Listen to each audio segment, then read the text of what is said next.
বিএনপির চেয়ারম্যান তারেক রহমানকে ঘিরে আমার মনের মধ্যে অনেক কৌতূহল জমা ছিল, কিন্তু আমি পর্যায়ক্রমে বুঝতে পারলাম তিনি খুবই আন্তরিকতাপূর্ণ মানুষ। হি ওয়াজ সো কার্ডিয়াল। আমি নির্দ্বিধায় বলতে পারি, আমার দুঃসময়ে বিএনপির শীর্ষ নেতৃত্ব আমার পাশে ছিলেন। তারা তখনও সংবিধানের ধারাবাহিকতা অক্ষুণ্ণ রাখার বিষয়টি আমার কাছে স্পষ্ট ভাষায় ব্যক্ত করেছেন। ২০ ফেব্রুয়ারি রাতে একটি জাতীয় দৈনিককে দেওয়া একান্ত সাক্ষাৎকারে এসব কথা বলেন রাষ্ট্রপতি মোহাম্মদ শাহাবুদ্দিন।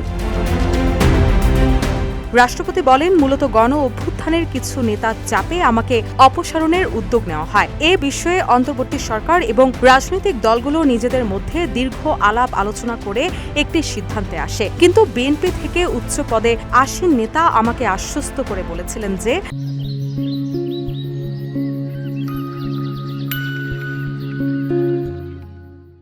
আপনার প্রতি আমাদের সমর্থন আছে। আমরা সাংবিধানিক ধারাবাহিকতা অক্ষুণ্ণ রাখতে চাই। কোনো অসাংবিধানিক উপায়ে রাষ্ট্রপতিকে অপসারণের পক্ষে আমরা নই। মূলত আমাকে অপসারণের উদ্যোগটা ব্যর্থ হল বিএনপি ও তাদের জোটের কারণে। এছাড়াও ৩ বাহিনীর পক্ষ থেকে আমাকে সর্বোচ্চ সমর্থন দিয়েছে।